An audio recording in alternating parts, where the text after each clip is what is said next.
Good morning बच्चों, मैं Manish Pushkar RNP classes channel की ओर से एक बार फिर से आप सभी का स्वागत करता हूं। हम लोग आज इलेक्ट्रोकेमिस्ट्री के क्रम को आगे बढ़ाते हैं और आज हम लोग पढ़ेंगे सबसे पहले इलेक्ट्रोड पोटेंशियल के बारे में, इलेक्ट्रोड विभव के बारे में। इलेक्ट्रोड विभव का अगर डेफिनेशन का बात करें तो बेसिकली इसको इस तरह डिफाइन किया जाता है कि इक्विलिब्रियम पर, साम्यावस्था पर नेगेटिव चार्ज और पॉजिटिव चार्ज यानी कि चार्ज सेपरेशन के कारण जो पोटेंशियल डिफरेंस उत्पन्न होता है, चार्ज सेपरेशन के कारण जो विभवांतर उत्पन्न होता है उसे हम लोग इलेक्ट्रोड पोटेंशियल कहते हैं।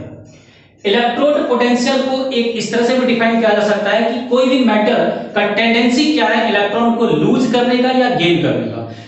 कौन सा मेटल कितने अच्छे से इलेक्ट्रॉन निकाल सकता है, त्याग कर सकता है या इलेक्ट्रॉन को ग्रहण कर सकता है, वो टेंडेंसी इसका क्या कहलाता है, इलेक्ट्रोड पोटेंशियल कहलाता है। इलेक्ट्रोड विभव को दर्शाने का तरीका है ईपी से पहले दर्शाते थे, अभी हम लोग ईवी कर सकते हैं इसको। तो इलेक्ट्रोड पोटेंशियल को दर्शाने का तरीका हो गया ई। अब हम लोग पढ़ेंगे इसमें स्टैंडर्ड इलेक्ट्रोड पोटेंशियल के बारे में, मानक इलेक्ट्रोड विभव के बारे में। तो मानक इलेक्ट्रोड विभव क्या होता है? यह इलेक्ट्रोड विभव ही होता है, लेकिन इसके लिए कुछ कंडीशन है, कुछ शर्त है। शर्त क्या है? सबसे पहला शर्त यह है कि आपका कंसंट्रेशन जिसे हम लोग सांद्रता कहते हैं, सांद्रता किसका सांद्रता? तो यह जो इलेक्ट्रोलाइट है, यह जो विलयन है, इसका सांद्रता कितना होना चाहिए भाई? तो इसका सांद्रता होना चाहिए 1 मोलर। जो भी इलेक्ट्रोड जिस इलेक्ट्रोलाइट में डूबा हुआ है उस इलेक्ट्रोलाइट का, उस वैद्युत अपघट्य का सांद्रता कितना होना चाहिए? 1 मोलर होना चाहिए। और यह जो ताप, इसका टेम्परेचर कितना होना चाहिए? तो टेम्परेचर होना चाहिए 298 केल्विन पर। और एक कंडीशन है स्टैंडर्ड इलेक्ट्रोड पोटेंशियल का कि अगर प्रेशर की बात की जाए गैसेस स्टेट में तो इसका प्रेशर या तो 1 atm हो जाए या 1 बार हो जाए। तो अगर इलेक्ट्रोड पोटेंशियल के बारे में पूछा जाए तो वो उसके लिए जरूरी नहीं है कि कंसंट्रेशन 1 मोलर होगा, लेकिन अगर स्टैंडर्ड इलेक्ट्रोड पोटेंशियल के बारे में पूछा जाए तो उसके लिए जरूरी होता है कि उसका कंसंट्रेशन क्या होगा? 1 मोलर होगा। इसका नोटेशन क्या होता है? इसका नोटेशन होता है इलेक्ट्रोड पोटेंशियल का जो नोटेशन होता है वही, लेकिन स्टैंडर्ड के लिए एक हम लोग मानक निकाल के रखे हैं, इस पे क्या लगा देना है? नॉट का चिन्ह लगा देना। तो अगर ई पर नॉट का चिन्ह लगा तो हम लोग समझ जाएंगे ये स्टैंडर्ड का बात हो रहा है। और स्टैंडर्ड बोलने का मतलब ही हो गया कि उसका कंसंट्रेशन 1 मोलर होगा, टेम्परेचर 298 केल्विन होगा और प्रेशर कितना होगा? 1 atm या 1 बार होगा। अब हम लोग ये देखते हैं कि इलेक्ट्रोड पोटेंशियल कितने प्रकार का होता है और इलेक्ट्रोड पोटेंशियल के प्रकारों का नोटेशन क्या होता है, लिखने का तरीका क्या होता है, जो कि बहुत इंपॉर्टेंट पार्ट है। आइए देखते हैं। इलेक्ट्रोड विभव बेसिकली 2 प्रकार का होता है, ऑक्सीडेशन पोटेंशियल या रिडक्शन पोटेंशियल। अगर इलेक्ट्रोड विभव ऑक्सीडेशन रिएक्शन को शो कर रहा है यानी कि एनोड पर हो रहा है तो इस समय हम लोग इसको बोलेंगे ऑक्सीडेशन पोटेंशियल। और अगर इलेक्ट्रोड पोटेंशियल हम लोग एनोड कैथोड पर कैलकुलेट करते हैं तो इसे हम लोग बोलेंगे रिडक्शन पोटेंशियल। 2 अलग-अलग प्रकार का होगा। इसका मतलब निश्चित रूप से यह हुआ कि अगर आप ऑक्सीडेशन पोटेंशियल का बात कर रहे हैं तो आपके पास ऑक्सीडेशन रिएक्शन होना चाहिए, और अगर आप रिडक्शन पोटेंशियल का बात कर रहे हैं तो आपके पास रिडक्शन रिएक्शन होना चाहिए। यहां पर हमने माना कि यह इलेक्ट्रोड ए है, तो इलेक्ट्रोड ए का ऑक्सीडेशन रिएक्शन दिखा रहे हैं, तो ए कन्वर्ट हो रहा है An+ में, मतलब इलेक्ट्रॉन का इससे लॉस हो रहा है, इलेक्ट्रॉन इससे निकल रहा है, यानी कि ये ऑक्सीडेशन रिएक्शन हो गया। तो ऑक्सीडेशन रिएक्शन के लिए ऑक्सीडेशन पोटेंशियल अगर लिखना हो तो इसका नोटेशन बड़े अच्छे से आप लोग देख ले। सबसे पहले आपको इलेक्ट्रोड पोटेंशियल लिखना है। इलेक्ट्रोड पोटेंशियल के लिए नोटेशन क्या था हमारा? ई था। अब इसे ऑक्सीडेशन में परिवर्तित करना, ऑक्सीडेशन दिखाना है, तो ऑक्सीडेशन हो किस इलेक्ट्रोड का रहा है? ए का हो रहा है, तो ए कन्वर्ट किस में हो रहा है? ए बदल रहा है An+ में। यह जो नोटेशन हुआ, यह नोटेशन आपका ऑक्सीडेशन पोटेंशियल कहलाएगा। आप कहिएगा कि ऑक्सीडेशन पोटेंशियल है ये किसका? ए का। ठीक इसी तरह अगर हम लोग रिडक्शन पोटेंशियल की बात करें तो रिडक्शन पोटेंशियल में रिडक्शन किसका हो रहा है? तो बी मेटल का हो रहा है, इसलिए हम लोग लिखेंगे इसके लिए इलेक्ट्रोड पोटेंशियल के लिए साइन दे देंगे ई, और ये Bn+ कन्वर्ट हो रहा है किसमें? बी में यह जो नोटेशन हुआ, यह नोटेशन हुआ किसका? रिडक्शन पोटेंशियल का, अवकरण विभव का। तो हम लोग कहेंगे कि बी मेटल का यह अवकरण विभव है, रिडक्शन पोटेंशियल है। इसी में अगर हमें स्टैंडर्ड ऑक्सीडेशन पोटेंशियल या स्टैंडर्ड रिडक्शन पोटेंशियल को जोड़ना हो तो हम लोग कैसे इसको नोटेशन दिखाएंगे? तो सिंपली अगर आपको स्टैंडर्ड ऑक्सीडेशन पोटेंशियल दिखाना है तो आप ऑक्सीडेशन पोटेंशियल को पूरा लिख दें। ऑक्सीडेशन पोटेंशियल हमारा कैसे लिखा रहा है? ए से कन्वर्ट हो गया ये एन प्लस में, और स्टैंडर्ड के लिए एक हम लोग नॉट का साइन लगा देते हैं। तो यह साइन हो गया स्टैंडर्ड ऑक्सीडेशन पोटेंशियल का। ठीक इसी तरह अगर स्टैंडर्ड रिडक्शन पोटेंशियल लिखना है तो हम लोग इसका नोटेशन कैसे दिखाएंगे? तो ई लिखेंगे, बी एन प्लस, ये कन्वर्ट हो गया किसमें? बी में, और स्टैंडर्ड के लिए एक साइन लगा दिया हम लोग इसका नॉट का। तो यह हो गया हमारा स्टैंडर्ड रिडक्शन पोटेंशियल और यह हो गया हमारा स्टैंडर्ड ऑक्सीडेशन पोटेंशियल। आपको इन दोनों को लिखने बड़े अच्छे से आना चाहिए। ये नहीं कि आप स्टैंडर्ड ऑक्सीडेशन पोटेंशियल लिख रहे हैं और एन प्लस को पहले लिखते हैं और ए को बाद लिखते हैं तो फिर गलत हो जाएगा। इस बात का आपको खासा ध्यान रखना है। यह बहुत बारीक चीज है, इसको आपको अच्छे से समझना है और अच्छे से इसको बनाना है। चलिए अब स्टैंडर्ड ऑक्सीडेशन पोटेंशियल और स्टैंडर्ड रिडक्शन पोटेंशियल के बारे में बात करते हैं कि इन दोनों के बीच रिलेशन क्या होता है। एक उदाहरण लेते हैं। मान लीजिए आपने किसी बच्चे से पूछा कि भाई बताओ कॉपर का इलेक्ट्रोड पोटेंशियल कितना होता है। एक बच्चा आपको उत्तर दे रहा है कि कॉपर का इलेक्ट्रोड पोटेंशियल 0.34 वोल्ट है और दूसरा बच्चा बोल रहा है कि कॉपर का इलेक्ट्रोड पोटेंशियल -0.34 वोल्ट है। तो कौन सही है? क्या लगता है आपको? क्या 0.34 वोल्ट वाले सही है या -0.34 वोल्ट वाले सही है? तो आपको जानकर ये बड़ा आश्चर्य होगा कि इस केस में दोनों बच्चे का आंसर सही है। अगर कॉपर का इलेक्ट्रोड पोटेंशियल पूछा जाए, ध्यान देना है क्या बोला जा रहा है, कॉपर का अगर इलेक्ट्रोड पोटेंशियल पूछा जा रहा है तो इसका आंसर 0.34 वोल्ट भी हो सकता है और -0.34 वोल्ट भी हो सकता है। लेकिन अगर आपसे यहां पे पूछ दिया जाए कि कॉपर का ऑक्सीडेशन पोटेंशियल क्या होगा या कॉपर का रिडक्शन पोटेंशियल क्या होगा तो फिर आंसर डिफर कर जाएगा। और आंसर डिफर क्या करेगा?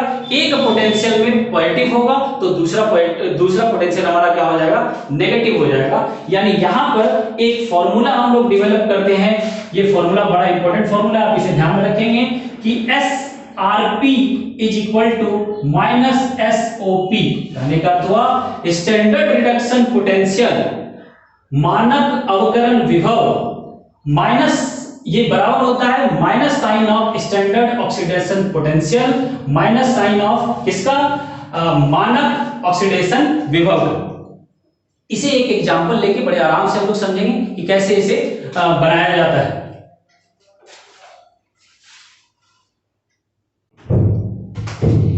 एक उदाहरण से समझते हैं। सबसे पहले तो आपको यह पहचानना होगा कि आपको जो पोटेंशियल का मान दिया हुआ है वह रिडक्शन पोटेंशियल का मान दिया हुआ है या ऑक्सीडेशन पोटेंशियल का मान दिया हुआ है। तो अगर हम लोग यहां पर देखें ए एन प्लस से ए में कन्वर्ट हो रहा है, इसका मतलब इसके पास यहां पर इलेक्ट्रॉन की कमी थी। केमिस्ट्री में पॉजिटिव चार्ज का मतलब होता है उसके पास इलेक्ट्रॉन का कमी होना, और यहां पर इलेक्ट्रॉन उसका बढ़ रहा है। इलेक्ट्रॉन का बढ़ना क्या कहलाता है? रिडक्शन कहलाता है। तो अगर यह रिडक्शन शो कर रहा है तो इसका मतलब यह पार्ट हमारा हो गया स्टैंडर्ड रिडक्शन पोटेंशियल, यह पार्ट हो गया हमारा मानक अवकरण विभव। तो मानक अवकरण विभव का नाम वैल्यू दिया हुआ है 0.28 वोल्ट, और आपसे यहाँ पे पूछ किसके बारे में रहा है? तो यहाँ पे देखिए ये A से An प्लस जा रहा है, इसका मतलब इलेक्ट्रॉन की कमी हो रही है, और इलेक्ट्रॉन की कमी मतलब ऑक्सीडेशन पोटेंशियल। तो ये स्टैंडर्ड ऑक्सीडेशन पोटेंशियल है। तो अगर आप देखें तो आपसे पूछा जा रहा है कि बताइए कि SOP क्या होगा। अब ये फॉर्मूला लिखे थे कि SRP is equal to -SOP। तो अगर SRP का मान 0.28 वोल्ट दिया हुआ है तो SOP का मान कितना हो जाएगा बच्चों? तो SOP का मान हो जाएगा -SRP यानी कि -0.28 वोल्ट। इसमें कहीं दिक्कत नहीं होना चाहिए। हम लोग क्या देखें? सबसे पहला काम आपका ये रहेगा, आपका ये चेक करना होगा कि जो इलेक्ट्रोड दिया हुआ है उस इलेक्ट्रोड का ऑक्सीडेशन हो रहा है या रिडक्शन हो रहा है। अगर ऑक्सीडेशन हो रहा है तो उसके पोटेंशियल को हम लोग ऑक्सीडेशन पोटेंशियल कहेंगे। तो यहाँ पर हम लोगों ने पता किया कि यह रिडक्शन हो रहा है, इसका मतलब यह स्टैंडर्ड रिडक्शन पोटेंशियल है। स्टैंडर्ड रिडक्शन पोटेंशियल का मान कितना हो गया 0.28 वोल्ट, और ऑक्सीडेशन पोटेंशियल का मान कितना हमको है निकालना है, यही पता करना है हमको। तो हमें पता है कि SRP -SOP होता है, इसलिए स्टैंडर्ड ऑक्सीडेशन पोटेंशियल का मान -0.28 वोल्ट हो गया। अब हम लोग बहुत ही अच्छे एग्जांपल्स को करने जा रहे हैं जिसमें आपको पोटेंशियल का मान दिया रहेगा। यह पोटेंशियल ऑक्सीडेशन पोटेंशियल भी हो सकता है और रिडक्शन पोटेंशियल भी हो सकता है, और उस पोटेंशियल के मान के आधार पर आपको सेल डायग्राम बनाना है और सेल डायग्राम को देखकर सेल रिएक्शन लिखना है। बड़ा ही इंपॉर्टेंट पार्ट है, इसे बड़े अच्छे से पढ़ेंगे। इसका फायदा आपको आने वाले जो न्यूमेरिकल्स हम बताएंगे उसमें होगा, आप इसे बड़े अच्छे से समझिए। ये एक एग्जांपल लिया है, इसमें आपको पोटेंशियल का मान दिया हुआ है और इस पोटेंशियल के मान के आधार पर आपको सेल डायग्राम लिखना है और आपको सेल रिएक्शन लिखना है। तो इस सवाल को बनाने के लिए सबसे पहला काम ये होता है, आप यह चेक कीजिए कि आपको जो ये पोटेंशियल दिया हुआ है ये कैसा पोटेंशियल है, रिडक्शन पोटेंशियल है, अवकरण विभव है, या ऑक्सीडेशन पोटेंशियल है, ऑक्सीकरण विभव है। तो आइए हम लोग देखते हैं। अभी हम लोग यहां पर अगर इसका बात करें तो An+ ये कन्वर्ट हो रहा है A में, मतलब इलेक्ट्रॉन गेन हो रहा है, इलेक्ट्रॉन बढ़ रहा है। इलेक्ट्रॉन का बढ़ना यह बतलाता है कि यहां पर रिडक्शन हो रहा है। तो अगर यह रिडक्शन हो रहा है तो यह रिडक्शन पोटेंशियल हो गया। ठीक उसी तरह अगर हम लोग यहां बात करें तो यहां पर Bn+ ये किसमें कन्वर्ट हो रहा है, B में कन्वर्ट हो रहा है। इसका मतलब यहां पर भी इसका रिडक्शन हो रहा है। दोनों जगह आपको रिडक्शन पोटेंशियल का मान दिया हुआ है, दोनों जगह आपको अवकरण विभव का मान दिया गया है। एक बात और ध्यान देने वाली बात है यहां पर कि अगर कहीं पे ऑक्सीडेशन पोटेंशियल आपको दिया हो, रिडक्शन पोटेंशियल दिया हो और इलेक्ट्रोड पोटेंशियल के बारे में पूछ रहा हो, तो IUPAC के अनुसार इलेक्ट्रोड पोटेंशियल को ही हम लोग रिडक्शन पोटेंशियल मानते हैं, स्टैंडर्ड रिडक्शन पोटेंशियल मानते हैं। यानी कि अगर कहीं SOP दिया हो और SRP दिया हो या OP दिया हो और RP दिया हो, तो आप हर समय RP को रिडक्शन पोटेंशियल को प्रायोरिटी देंगे, प्राथमिकता देंगे। तो हम लोग रिडक्शन पोटेंशियल को लेके आगे बढ़ेंगे। यहां पर आप देख रहे हैं कि दोनों जगह रिडक्शन पोटेंशियल दिया गया है, दोनों जगह स्टैंडर्ड रिडक्शन पोटेंशियल का मान दिया गया है। अगर दोनों जगह स्टैंडर्ड रिडक्शन पोटेंशियल का मान दिया गया है तो फिर हम लोग किस इलेक्ट्रोड को एनोड पे लाएंगे और किस इलेक्ट्रोड को कैथोड पे लाएंगे, ये एक समस्या हो जाता है। तो हम लोग इसमें चेक करेंगे कि किस रिडक्शन पोटेंशियल का मान ज्यादा है और किस रिडक्शन पोटेंशियल का मान कम है। अगर यहां देखा जाए तो A के रिडक्शन पोटेंशियल का मान 0.23 वोल्ट है, जबकि B के रिडक्शन पोटेंशियल का मान 0.32 वोल्ट है। यहां पर अगर देखें तो न्यूमेरिकली B का रिडक्शन पोटेंशियल ज्यादा है, B का रिडक्शन पोटेंशियल ज्यादा है, B का अवकरण विभव ज्यादा है। और जिसका अवकरण विभव ज्यादा होता है वह कैथोड पर जाता है। आप इसको बड़े अच्छे से याद कर लीजिए कि जिसका रिडक्शन पोटेंशियल का मान ज्यादा होगा, जिसका अवकरण विभव का मान ज्यादा होगा, वह कैथोड बनेगा हमारा, और जिसका रिडक्शन पोटेंशियल का मान कम होगा वह एनोड बनेगा। तो यहां पर एक बात क्लियर हो गया कि B हमारा कहां बन जाएगा, कैथोड पर, और A कहां आएगा, एनोड पर आएगा। ये बात हम लोग डिसाइड किए किसके आधार पर, तो इसके रिडक्शन पोटेंशियल के मान के आधार पर। अब हम लोगों को इन दोनों को देखकर, अगर आपको ये पता है, ये फॉर्मूला आपको हर समय याद होना चाहिए, लोन। जैसे ही मैंने कहा कि एनोड, यानी एनोड का मतलब हो गया ऑक्सीडेशन, इसका मतलब A का क्या होगा, ऑक्सीडेशन होगा, A का क्या होगा, ऑक्सीडेशन होगा, और B का क्या होगा, रिडक्शन होगा, B का अवकरण होगा। अब हम लोगों को लिखना है क्या, सेल डायग्राम लिखना है। तो आइए देखते हैं सेल डायग्राम कैसे लिखते हैं। सेल डायग्राम लिखने के लिए आपको बताए थे कि आप सबसे पहले क्या कीजिए, एक साल्ट ब्रिज बना दीजिए। साल्ट ब्रिज के लेफ्ट साइड और राइट साइड में आपको इलेक्ट्रोड का वैल्यू लिखना है। तो लेफ्ट साइड में हर समय कौन आएगा, ऑक्सीडेशन वाला पार्ट आएगा। ऑक्सीडेशन किसका हो रहा है, तो ऑक्सीडेशन हो रहा है यहां पर किसका, ऑक्सीडेशन हो रहा है A का। ए का ऑक्सीडेशन हो रहा है, हम लोग ए के पास आएंगे तो ए का जो इलेक्ट्रोड वैल्यू दिया है आप उसको लिखिए AN+ से ये कन्वर्ट हो रहा है इसमें ए में। अगर आप ऐसा लिखते हैं तो फिर ये गलत हो जाएगा। क्यों गलत हो जाएगा? यहाँ पे ये रिडक्शन पोटेंशियल का मान है और यहाँ पर ऑक्सीडेशन का वैल्यू लिखना है। तो आप यहाँ पे देखिए N+ मतलब इलेक्ट्रॉन का यहाँ पे क्या हो रहा है, गेन हो रहा है। तो इलेक्ट्रॉन का गेन तो ऑक्सीडेशन नहीं कहलाता है, इसका मतलब हमें यहाँ पे इसको चेंज करके लिखना होगा। ए को पहले लिख देते हैं और N+ को बाद में लिख देते हैं। इससे फायदा ये होगा कि इलेक्ट्रॉन का हमें क्या दिखेगा, लॉस दिखेगा। तो हम लोग यहाँ पर इसको लिखेंगे ए से ये कन्वर्ट होगा AN+ में। इसे बड़े अच्छे से याद रख लीजिए, ये बड़ा इंपॉर्टेंट पार्ट है। बच्चे यहाँ पे गलती करते हैं, ये एक्वस फॉर्म में हो गया।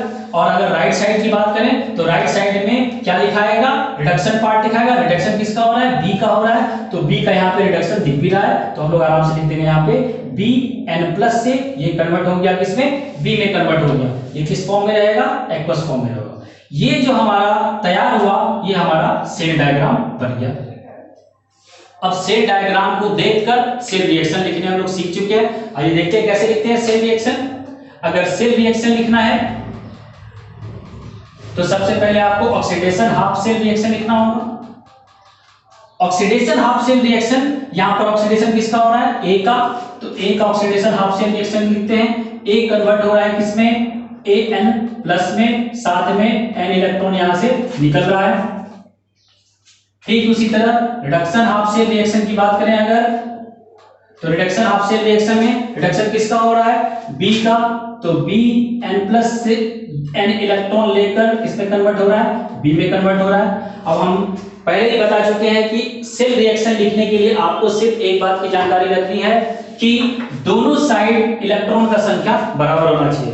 यहां पर भी N इलेक्ट्रॉन है और यहां पर भी N इलेक्ट्रॉन है। अगर इलेक्ट्रॉन का संख्या बराबर हो गया तो इसका मतलब हम इसे आसानी से ऐड कर सकते हैं। इन दोनों को आप जोड़ दीजिए, A+ BN+, N electron cancel out हो जाएगा, इधर बच गया AN+ और साथ में B। ये हमारा सेल रिएक्शन बनके तैयार हो गया। ये सेल रिएक्शन किस सेल का है, तो यह सेल रिएक्शन उस सेल का है जिस सेल में एनोड पर A आ रहा है और कैथोड पर B आ रहा है। तो ये हम लोग सेल डायग्राम और सेल रिएक्शन लिख लिए किसको देखकर, तो इलेक्ट्रोड पोटेंशियल के मान के आधार पर हम लोग लिख लिए। इस पे और भी कुछ हम लोग न्यूमेरिकल्स बनाएंगे जब यहाँ पर एक जगह रिडक्शन पोटेंशियल होगा, एक जगह ऑक्सीडेशन पोटेंशियल होगा, तब क्या करेंगे। इन 2-4 एग्जांपल लेके इस बात को हम लोग अगले वीडियो में देखेंगे। अगर आपको इसमें कुछ बात समझ नहीं आया होगा तो आप कमेंट बॉक्स में जरूर लिख दीजिएगा, वहां से हम लोग इसको फॉलो करके आपको उसका सॉल्यूशन जरूर दे दिया जाएगा। और अगर आप लोगों को हमारा वीडियो अच्छा लगता है तो आप लाइक शेयर सब्सक्राइब तो कर ही रहे हैं। लाइक करने से एक फायदा ये होता है कि आपके लाइक से थोड़ा सा हमें प्रोत्साहन मिलता है और उस प्रोत्साहन से हमारी जो ऊर्जा है पढ़ाने की वो 10 गुनी बढ़ जाती है। तो आप लोग इसको ध्यान देंगे और लाइक शेयर सब्सक्राइब करें, उन बच्चों तक जरूर पहुंचाएं जिनको इनसे फायदा होता है। धन्यवाद।